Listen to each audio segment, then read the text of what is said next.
வணக்கம். இலங்கை செய்திகளுடன் நான் நிரோஷன். விரிவான செய்திகளுக்கு முன் தலைப்புச் செய்திகள். இது புதிதாக இருக்கிறது. ரணிலுக்கு ஆதரவாக அனுர தரப்பு வெளியிட்டுள்ள பாராட்டு. அனுரகுமார திசாநாயக்க ஏன் ஹெலிகாப்டரில் செல்லவில்லை? இலங்கை விமானப்படை விளக்கம். முன்னாள் அமைச்சர்கள் மற்றும் ராஜாங்க அமைச்சர்கள் பயன்படுத்தி அனைத்து அரசு வீடுகள் மற்றும் பங்களாக்களை உடனடியாக ஒப்படைக்குமாறு அறிவிப்பு. அரச வாகனங்களுக்கு மட்டும் அரசியல்வாதிகளால் 60,000 மில்லியன் ரூபாய் விரயம் என்ற கணிப்பீடு. சிக்குகிறார் ஏமாற்ற முயன்ற தமிழ் அரசியல்வாதி. தொடர்வது விரிவான செய்திகள். முன்னாள் ஜனாதிபதி ரணில் விக்ரமசிங்க அரசாங்கத்தை சீர்குலைக்கும் நோக்கில் செயற்படவில்லை என்று தேசிய மக்கள் சக்தியின் தேசிய செயற்குழு உறுப்பினர் சத்ருங்க அபயசிங்க புகழாரம் சூட்டியுள்ளார். இது தொடர்பாக திறன தொலைக்காட்சி நிகழ்வு ஒன்றில் பங்கேற்று கருத்து தெரிவிக்கும் போது அவர் கூறியதாவது: எதிர்காலத்திற்கு தேவையான ஏற்பாடுகள் அரசாங்கத்திடம் உள்ளது. புதிய நிதியமைச்சர் நியமிக்கப்பட்ட பின்னர் அடுத்த வருடத்திற்கான வரவு செலவு திட்ட தயாரிக்கும் பணியில் ஈடுபட்டுள்ளோம். எதிர்காலத்திற்கு தேவையான எரிபொருள் மற்றும் எரிவாயுக்கான அனுமதி கொடுக்கப்பட்டுள்ளது. அதற்கான பணம் அரசாங்கத்திடம் இருக்கிறது.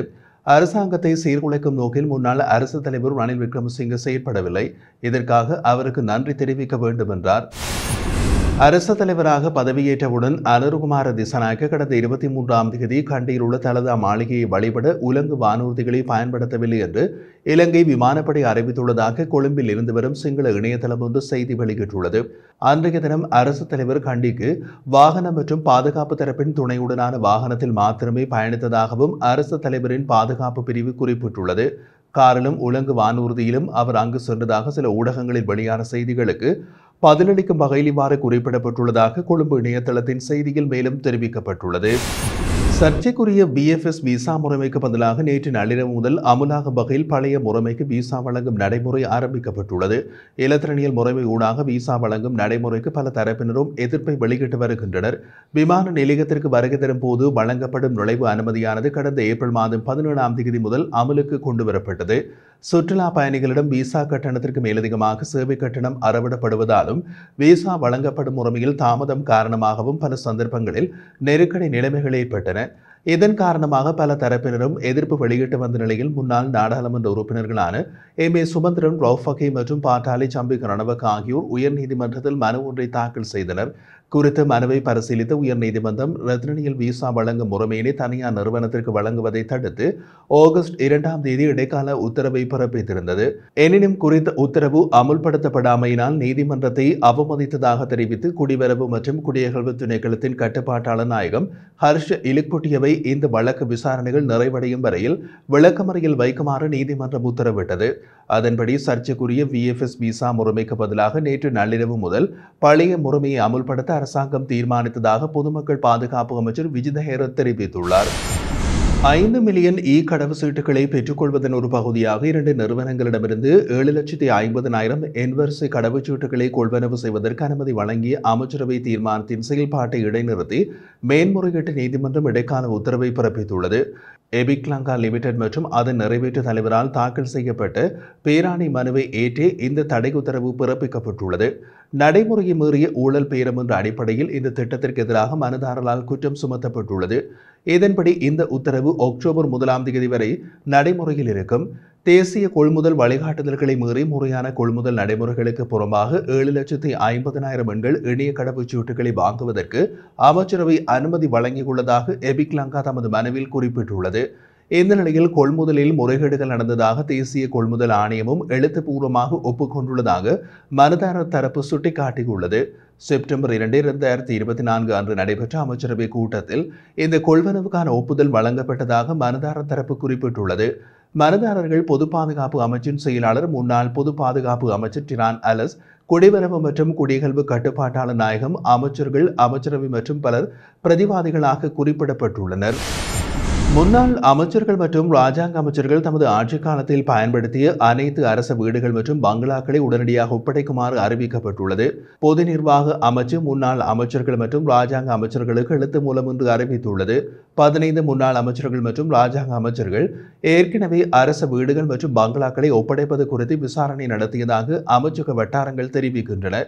முன்னாள் அமைச்சர்கள், ராஜாங்க அமைச்சர்கள் மற்றும் பல நிறுவனங்களுக்கு அரசாங்கம் வழங்கிய கொழும்பு அரச பங்களாக்களின் எண்ணிக்கை 50 ஆகும். இதேவேளை பொது தேர்தல் நடைபெறும் திகதி வரை முன்னாள் உறுப்பினர்கள் மாதிவில குடியிருப்பை பயன்படுத்துவதற்கு நாடாளுமன்ற தலைவர்கள் அனுமதி வழங்கியுள்ளனர். நாடாளுமன்ற தேர்தல் அன்றோ அல்லது நாளை மறுதினமோ மீண்டும் வீடுகளை ஒப்படைக்க வேண்டும் என நாடாளுமன்ற தலைவர்கள் முன்னாள் நாடாளுமன்ற உறுப்பினர்கள் அனைவருக்கும் இன்று அறிவித்துள்ளனர். நாடாளுமன்ற உறுப்பினர்களுக்கு வழங்கப்பட்ட அனைத்து வகையான கொடுப்பனவுகள், கட்டணம் மற்றும் ஏனைய வசதிகள் நாடாளுமன்றம் கலைக்கப்பட்டதன் மூலம் ரத்து செய்யப்பட்டன. வாகனங்களை காட்டி மக்களை ஏமாற்றி அந்த வாகனங்களை ஏலம் விட்டு திரைசேரிக்கு பணத்தை எடுத்துச் செல்லுமாறு முன்னாள் நாடாளுமன்ற உறுப்பினர் தயாசிரி ஜெயசேகர ஜனாதிபதி அனுரகுமார திசாநாயக்கவிடம் கோரிக்கை விடுத்துள்ளார். ஜனாதிபதி செயலகத்தை சுற்றி ஆடம்பர வாகனங்கள் நிறுத்தப்பட்டுள்ளமை தொடர்பாக ஊடகவியலாளர்கள் எழுப்பிய கேள்விக்கு பதிலளிக்கும் போது அவர் இந்த கோரிக்கையை நேற்று முன்வைத்தார். இது தொடர்பாக அவர் மேலும் கருத்து தெரிவிக்கையில், வாகனங்களை காட்டுவதன் மூலம் அவர்கள் ஒரு சிறிய மகிழ்ச்சியினை பெறுகிறார்கள் என்று நினைக்கின்றேன். 2015 ஆண்டு ஜூன் அமரதுங்க காலிமுகத்திடலில் கார் ஷோ நடத்தியதாகவும் சுட்டிக்காட்டியுள்ளார். இந்த வாகனங்களை அமைச்சர்கள், எம்பிக்கள் பயன்படுத்தவில்லை. இந்த வாகனங்களை பொதுப்பணித்துறையினர் மற்றும் அரசு அதிகாரிகள் பயன்படுத்தி வருகின்றனர். இந்த வாகனங்களை ஏலம் விட்டு பணத்தை திரைசேரிக்கு எடுத்துச் செல்லுமாறு ஜனாதிபதியிடம் கேட்டுக்கொள்கின்றேன். மேலும் இந்த வாகனங்களை ஏலமிட்டு அரசு அதிகாரிகளுக்கு முச்சக்கர வண்டிகளை வழங்குமாறும் தெரிவித்துள்ளார். நாட்டில் கடந்த வருடம் மட்டும் எமது அரசியல்வாதிகளால் 60,000 மில்லியன் ரூபாய் விரயம் செய்யப்பட்டுள்ளதாக தேசிய மக்கள் சக்திக்கு ஆதரவான அரசு அதிகாரி ஒருவர் கூறியுள்ளார். இது தொடர்பாக அவர் கூறியுள்ள தகவலின்படி, அரச வாகனங்களை பயன்படுத்தி வந்தோர் கொழும்பை சுற்றியுள்ள பல இடங்களில் அந்த வாகனங்களை விட்டுச் சென்றுள்ளனர். அதுவே அவர்கள் அந்த வாகனங்களை முறைகேடாக பயன்படுத்தினார்கள் என்பதை காட்டுகிறது. கடந்த வருடம் அந்த வாகனங்களின் பராமரிப்புக்காக பொதுமக்களின் வரிப்பணம் பயன்படுத்தப்பட்ட விதம் நிதியமைச்சின் 2023 ஆண்டுக்கான வருடாந்த அறிக்கையில் தெரிய வந்துள்ளது.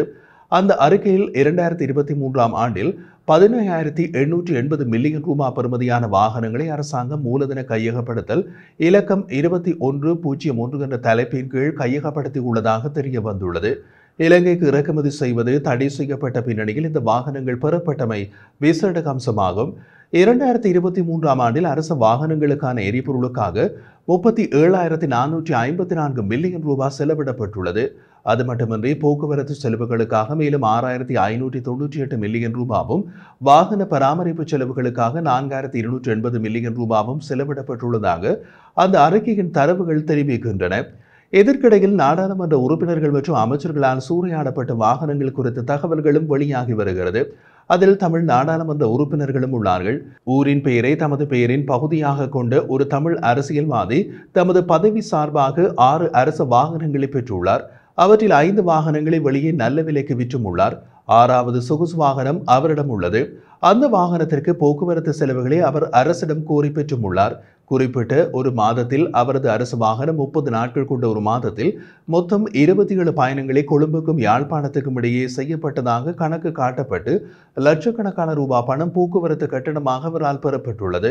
30 நாட்கள் கொண்ட ஒரு மாதத்தில் மொத்தம் 27 பயணங்களை கொழும்புக்கும் யாழ்ப்பாணத்துக்கும் இடையே செய்வதென்றால் வாகனம் கிட்டத்தட்ட தினமும் கொழும்புக்கும் யாழ்ப்பாணத்துக்கும் இடையே ஓடியிருக்க வேண்டும். இவர் என்ன கொழும்பு யாழ்ப்பாணம் தினசரி பேருந்து சேவை நடத்தினாரா என்று அந்த சிங்கள அதிகாரி கேலியாக கேட்டார். 30 நாட்கள் கொண்ட ஒரு மாதத்தில் 30 நாட்களும் கொழும்புக்கும் யாழ்ப்பாணத்துக்கும் இடையே பயணம் செய்ததாக காட்டாமல் 27 நாட்களை மட்டும் காட்டி 3 நாட்கள் போக்குவரத்து செலவில் தள்ளுபடி கொடுத்தது அந்த தமிழ் புனித அரசியல் தலைவரின் மனிதாபிமான பக்கத்தை காட்டுகிறது. தமிழ் பேசும் தத்தி ஆங்கிலம் பேசும் இந்த உத்தம தலைவருக்கு சிங்களம் சுத்தமாக தெரியாது. அப்படி இருந்தும் அவரது இந்த தில்லுமுல்லுகளை ஆதரிக்குமாறு சிங்கள தலைவர்களை எப்படி ஒப்புக்கொள்ள வைத்தார் என்பது ஆச்சரியமே. அவர் ஒருவேளை சிங்கள தலைவர்களுடன் சைகை மொழியில் பேசியிருக்கலாம். நாம் குறிப்பிடும் தமிழ் தன்மான தமிழர் யார் என்று உங்களுக்கு புரிந்திருக்கும். அவர் சைகை மொழியில் பேசியது எப்படி என்றால் நீங்கள் கற்பனை செய்து பார்த்தால் வாய் விட்டு சிரிப்பீர்கள். ஆனால் இலங்கையில் உள்ள வரி செலுத்தும் மக்கள் அப்படி சிரிக்க மாட்டார்கள். காரணம், இலங்கை புரட்சிகள் கொடுத்த வரி பணம் அல்லவா இந்த தமிழ் அரசியல்வாதியின் பாக்கெட்களை நிரப்புகிறது. அதீத கோபப்பட்ட சிலர் தமிழ் அரசியல்வாதிகளை தமிழ் அரசியல் வியாதிகள் என்கிறார்கள். இப்படியான டைனோசர் காலத்து அரசியல்வாதிகளுக்கு எதிரான நடவடிக்கை உறுதி என்கின்றது அனுரகுமார வட்டாரம். ஊழல் தமிழ் அரசியல்வாதிகளுக்கு நாம் சொல்லும் எளிமையான ஆலோசனை, உடனே ஓடு அப்பனே ஓடு. மக்களின் வரிப்பணத்தை விரயமாக்கி கடந்த வருடம் எரிபொருள் பராமரிப்பு செலவு, வாகன கொள்வனவு மற்றும் வாகனங்களுக்கான போக்குவரத்து செலவுகள் என்று குறைந்தது 60,000 மில்லியன் ரூபாவுக்கும் அதிகமான தொகை செலவிடப்பட்டுள்ளது என்று தெரிவிக்கப்பட்டுள்ளது.